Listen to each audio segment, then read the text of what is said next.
Morning voice എന്ന അനുഗ്രഹീത പ്രോഗ്രാമിലേക്ക് ഏവർക്കും സ്വാഗതം. ദൈവനാമമഹത്വത്തിനായി ഒരു ഗാനം നമുക്കിപ്പോൾ ശ്രവിക്കാം. ഒന്നുമില്ലായ്മയിൽ നിന്നുമെന്നെ കൈപിടിച്ചു നടത്തുന്ന സ്നേഹം, എൻ്റെ വല്ലായ്മകൾ കണ്ടിട്ടെന്നും ആ നെഞ്ചോടു ചേർക്കുന്ന സ്നേഹം. ഒന്നുമില്ലായ്മയിൽ നിന്നുമെന്നെ കൈപിടിച്ചു നടത്തുന്ന സ്നേഹം, എൻ്റെ വല്ലായ്മകൾ കണ്ടിട്ടെന്നും ആ നെഞ്ചോടു ചേർക്കുന്ന സ്നേഹം. ഇത്ര നല്ല ദൈവത്തോടു ഞാൻ എന്തു ചെയ്തു നന്ദി ചൊല്ലിടും. എൻ്റെ കൊച്ചു ജീവിതത്തെ ഞാൻ നിന്റെ മുൻപിൽ കാഴ്ചയേകിടാം. ഇന്ന് ദൈവവചനത്തിൽ നിന്ന് കർത്താവിന്റെ ദാസൻ P.C. വർഗീസ് എറണാകുളം ധ്യാനചിന്തകൾ പങ്കുവയ്ക്കുന്നു. പ്രാർത്ഥനയോടെ ശ്രമിച്ചാലും. മോർണിംഗ് വോയിസിൻ്റെ എല്ലാ പ്രിയപ്പെട്ടവർക്കും ക്രിസ്തുവേശുവിൽ എൻ്റെ പ്രഭാത വന്ദനം അറിയിക്കുന്നു. നമ്മുടെ ക്രിസ്തീയ ജീവിതത്തിൻ്റെ ഏറ്റവും പ്രധാന ലക്ഷ്യം എന്ന് പറയുന്നത് ദൈവത്തെ പ്രസാദിപ്പിക്കുക, ദൈവത്തെ മഹത്വപ്പെടുത്തുക എന്നുള്ളതാണ്. ദൈവത്തെ പ്രസാദിപ്പിക്കുവാനുള്ള ജീവിതം ഭൂമിയിൽ നയിക്കാനുള്ള അവസരങ്ങളാണ് ഓരോ ദിവസവും അല്ലെങ്കിൽ ഓരോ പ്രഭാതവും എന്നുള്ളത്. നമുക്കറിയാം, കഴിഞ്ഞ നാളുകളിലൊക്കെ ദൈവം നമുക്ക് അവസരങ്ങൾ തന്നു, ദൈവം നമുക്ക് വേണ്ടതായ കൃപകൾ തന്നു. അതെന്തിനു വേണ്ടിയാണ്? ദൈവത്തെ മഹത്വപ്പെടുത്തുക, വിജയകരമായ ഒരു ക്രിസ്തീയ ജീവിതം നയിക്കുക എന്നുള്ളതാണ്. അപ്പോസ്തലനായ പൗലോസ് തൻ്റെ ജീവിതത്തിൻ്റെ അവസാന ഘട്ടത്തിൽ പറഞ്ഞ ഒരു വാക്യം പലപ്പോഴും നമ്മൾ വായിക്കാറുണ്ട്, ചിന്തിക്കാറുണ്ട്. പ്രത്യേകാൽ ചില വിലാപ ഭവനങ്ങളിലൊക്കെയാണ് ആ വാക്യം കൂടുതൽ ആളുകൾ ഉദ്ധരിക്കുന്നത്. അതെന്താണ്? ഞാൻ നല്ല പോർ പൊരുതി, ഓട്ടം തികച്ചു, വിശ്വാസം കാത്തു എന്നൊരു പ്രയോഗം. എന്നാൽ ഇന്ന് രാവിലെ ഒരു നിമിഷം ഒന്ന് ചിന്തിച്ചു നോക്കൂ. ഞാൻ ഓട്ടം തികച്ചു എന്ന് ധൈര്യമായി നമുക്ക് പറയാനായിട്ട് സാധിക്കുന്നുണ്ടോ? ജീവിതത്തിൻ്റെ അവസാന ഘട്ടത്തിൽ എത്തി നിൽക്കുമ്പോൾ തിരിഞ്ഞു നോക്കി പിന്നിട്ട നാളുകൾ, പിന്നിട്ട ദിവസങ്ങൾ, ആഴ്ചകൾ, വർഷങ്ങൾ എനിക്ക് വിജയകരമായിട്ട് ഓടുവാൻ സാധിച്ചു. ഈ അവസാന പോയിന്റിൽ ഞാൻ നിൽക്കുമ്പോൾ ഒരു ശുഭകരമായ അവസ്ഥയിലാണ് ഞാൻ ഇവിടെ നിന്ന് പോകുന്നതെന്ന് ആർക്കാ പറയാൻ സാധിക്കുക? അങ്ങനെ ഒരു വാക്യമുള്ളത് കൊണ്ട് പല ആളുകളും അത് ഉദ്ധരിച്ചങ്ങ് പോകുകയാണ്. എന്നാൽ നമ്മുടെ മനസ്സാക്ഷിയോട് ഞാൻ എന്നോടും ചോദിക്കുവാൻ ആഗ്രഹിക്കുന്ന അല്ലെങ്കിൽ ചോദിക്കേണ്ടതായ ഒരു കാര്യം, എനിക്ക് ഇന്ന് അല്ല ഇന്നലെ ദൈവം തന്ന ജീവിതത്തിൽ ഞാൻ ഇന്നലത്തെ ഓട്ടം പൂർത്തിയാക്കിയോ?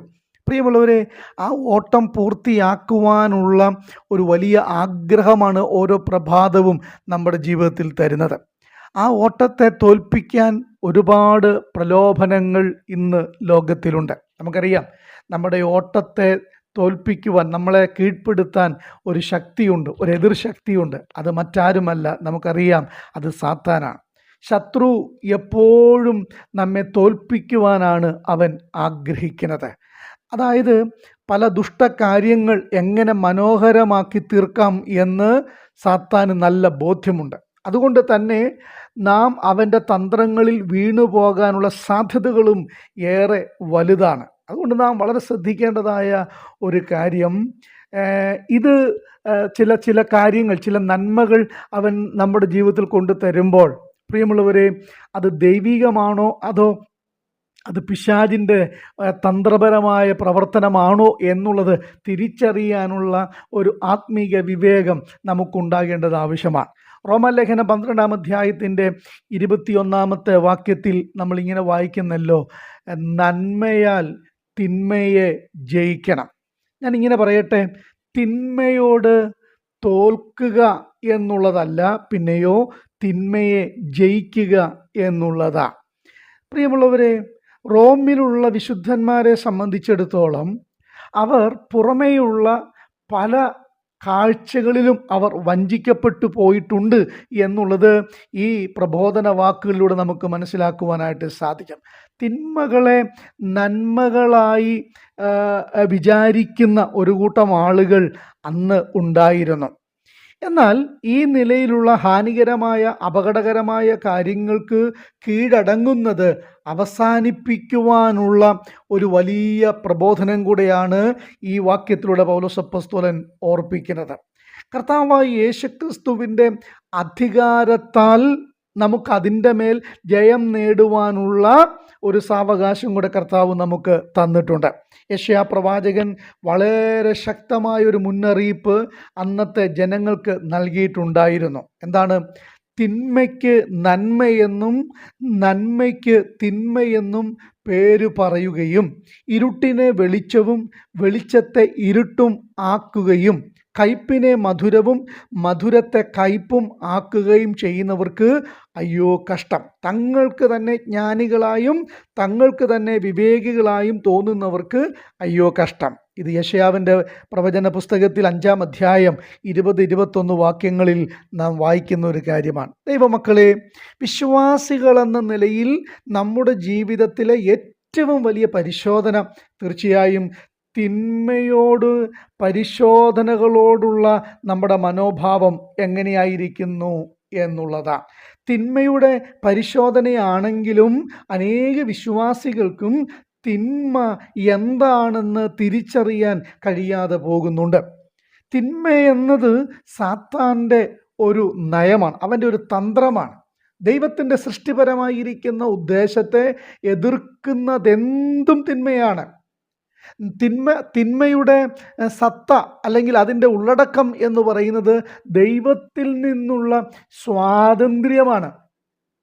തിന്മയുടെ സത്ത എന്നുള്ളത് ദൈവത്തിൽ നിന്നുള്ള സ്വാതന്ത്ര്യമാണ്. മനുഷ്യൻ സ്വയമായി ചെയ്യുന്നതൊക്കെയും തിന്മയാണ്. അവൻ്റെ ബുദ്ധിയിൽ ദൈവാശ്രയമില്ലാതെ, ആത്മാവിൻ്റെ നിയന്ത്രണമില്ലാതെ, ദൈവിക വ്യവസ്ഥയ്ക്ക് വെളിയിൽ അവൻ ചെയ്യുന്നതെല്ലാം തിന്മയായിട്ടാണ് നമുക്ക് മനസ്സിലാക്കാൻ കഴിയുന്നത്. ക്രിസ്തീയ ജീവിതത്തിൽ ഇന്ന് വളരെയധികം ആളുകൾ ഈ തിന്മയോടുള്ള ബന്ധത്തിൽ ബലഹീനരായി പോകുന്നുണ്ട്. അവർക്ക് വിജയകരമായിട്ട് മുന്നോട്ട് പോകുവാനായിട്ട് സാധിക്കുകയില്ല. എന്നാൽ ഒരു കാര്യം കൂടെ ഞാൻ ഓർപ്പിച്ച് അവസാനിപ്പിക്കട്ടെ. എങ്ങനെ നമുക്ക് നന്മയാൽ തിന്മയെ ജയിക്കുവാനായിട്ട് സാധിക്കും? എങ്ങനെയാണ് നമുക്ക് ജയിക്കാൻ സാധിക്കുന്നത്? ദൈവത്തിൻ്റെ ആത്മാവ് ദൈവവചനവുമായി ചേർന്ന് വിശ്വാസിയിൽ കൂടെ പ്രവർത്തിക്കുമ്പോഴാണ് വാസ്തവത്തിൽ ദൈവിക നന്മ രൂപപ്പെടുന്നത്. അവൻ നമ്മെ പൂർണ്ണ നിയന്ത്രണം നടത്തുമ്പോൾ, പരിശുദ്ധാത്മാവാം ദൈവം നമ്മെ പൂർണ്ണമായ നിയന്ത്രണം നടത്തുമ്പോഴാണ് നമുക്ക് ഈ വിജയത്തിലേക്ക് കുതിക്കുവാനായിട്ട് നടക്കുവാനായിട്ട് സാധിക്കുന്നത്. എന്നെ കേൾക്കൊണ്ടിരിക്കുന്ന ദൈവമക്കളെ, പ്രിയപ്പെട്ടവരെ, നാം ഒരു കാര്യം ഒന്ന് മനസ്സിലാക്കണം. ദൈവത്തിൻ്റെ പൂർണ്ണ നിയന്ത്രണത്തിൽ നിറവിൽ, ദൈവത്തിൻ്റെ ആത്മാവിൻ്റെ നിറവിൽ നമുക്കാകാൻ കഴിയാത്ത വിധത്തിൽ ഓരോ ദിവസവും തിന്മ നമ്മുടെ ജീവിതത്തിൽ സംഭവിക്കുന്നു എങ്കിൽ നാം വളരെ കരയുവാൻ, അനുതപിക്കുവാൻ, മാനസാന്തരപ്പെടുവാനായിട്ട് ആവശ്യമുണ്ട്.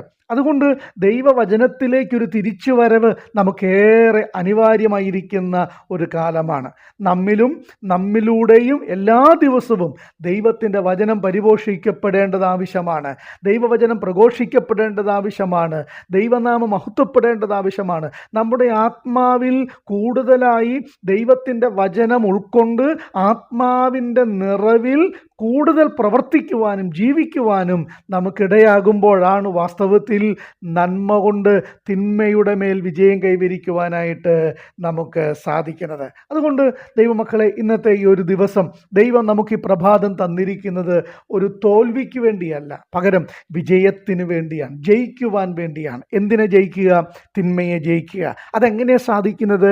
അത് നമ്മുടെ കഴിവ് കൊണ്ട് സാധിക്കുന്ന ഒരു കാര്യമല്ല. അതിനാണ് ദൈവവചനവും ദൈവത്തിൻ്റെ ആത്മാവും ആത്മാവും നമുക്ക് നൽകപ്പെട്ടിരിക്കുന്നത്. അതുകൊണ്ട് ഇന്നത്തെ ദിവസത്തിൽ ഒരു തോൽവിയുടെ ദിവസമായിട്ടല്ല, പകരം വിജയത്തിൻ്റെ ഒരു ദിവസമായി ദൈവം നമ്മെ കാണുവാനായിട്ട് ആഗ്രഹിക്കുകയാണ്. നമുക്ക് നമ്മളെ തന്നെ സമർപ്പിച്ചുകൊണ്ട് പറയാം, കർത്താവേ, തിന്മയോട് ജയിക്കാൻ ഇന്ന് പകലിൽ എനിക്ക് കൃപ തരണമേ. നന്മ കൊണ്ട് ജയിക്കാൻ എന്നെ സഹായിക്കണമേ.